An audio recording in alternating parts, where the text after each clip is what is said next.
नमस्कार, सुप्रिया किचनमध्ये सर्वांचं स्वागत आहे। आजची रेसिपी जी मी करणार आहे ते म्हणजे गुलाबजाम। बघा कसे सॉफ्ट असे आणि पाक पूर्णपणे आपल्या गुलाबजाममध्ये मुरलेला आहे असे गुलाबजाम मी आज करणार आहे। तर चला बघूया रेसिपीमध्ये साहित्य काय काय लागते। तर त्यासाठी मी साहित्य घेतलेलं आहे, एक गीट्सचं पॉकेट घेतलेलं आहे 150 ग्रॅम आणि थोडीशी वेलची घेतलेली आहे, एक वाटी साखर घेतलेली आहे, एक लिंबू घेतलेला आहे आणि केसर घेतलेला आहे। तर चला बघूया। तर त्यासाठी मी एक पातेले घेतलेले आहे, पाकाची तयारी करूया। तर एक वाटी साखर टाकलेली आहे, त्या वाटीच्याच मेजरमेंटने मी 2 वाटी पाणी ओतते।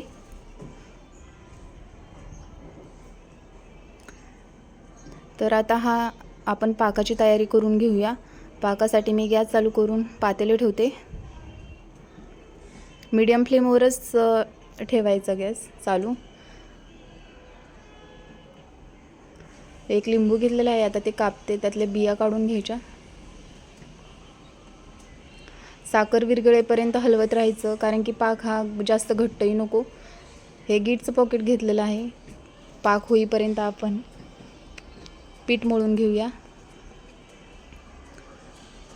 तर पाणी ओतूया। पाणी ओतताना थोडं थोडंच वतायचं, एकदम नाही वतायचं, कारण की एकदम ओतलं तर आपलं पीठ पातळ होऊ शकण्याचे चान्सेस असतात। त्यासाठी लागेल एवढंच पाणी ओतायचं आणि पीठ मळून घ्यायचं। जास्त पाण्याचा वापर करायचाच नाही। जर तुम्हाला दूध हवे असेल तर तुम्ही दूधही वापरू शकता।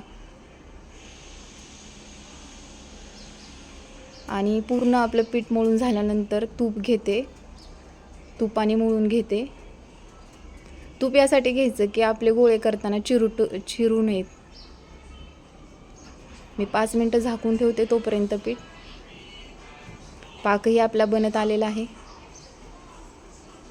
आता लिंबू ओतते। लिंबू यासाठी ओतायचं की आपल्या पाकेचं साखर होऊ नये, यासाठी लिंबू ओतायचं। वेलची पावडर टाकते, थोडंसं केसर टाकते। आता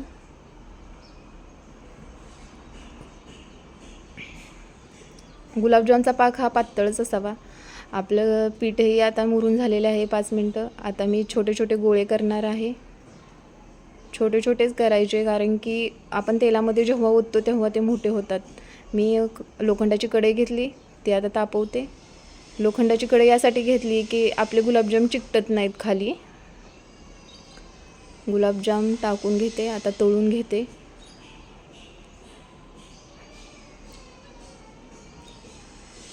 स्लो फ्लेमवरच गुलाबजाम तळून घ्यायचे, कारण की आतून कच्चे राहिले नाही पाहिजे। जर आपण फुल ह्याच्यावर केले तर गुलाबजाम आत तसेच कच्चे, वरून तर लाल दिसणार पण आतून कच्चे राहतात। त्यासाठी कमी फ्लेमवरच गुलाबजाम तळून घ्यायचं। उशीर झाला तरी चालेल, पण गुलाबजाम आतून चांगले तळले पाहिजेत आपले। बघा, छान असा लाल कलर आलेला आहे, जास्त काळाही नाही। आता हे तळलेले गुलाबजाम मी पाकामध्ये ओतून घेते। पाक हा आपला जास्त गरमही नाही पाहिजे आणि जास्त थंडही नाही, मीडियम। जास्त गरमही नाही, कोमट ह्याच्यामध्येच टाकायचं। बघा, गुलाबजाम आपले मस्त तयार झालेले आहेत, बघू शकता। गुलाबजामचा कलरही किती छान आलेला आहे। तर आपली डिश तयार झालेली आहे आता। तर आपण बघूया। बघा, गुलाबजाम आपले कसे सॉफ्टही झालेले आहेत आणि जो पाक होता तो गुलाबजाममध्ये मुरला आहे। आपले गुलाबजाम रेडी आहेत। माझ्या चॅनलला लाईक करा, शेअर करा आणि सबस्क्राईब करा। थँक्यू।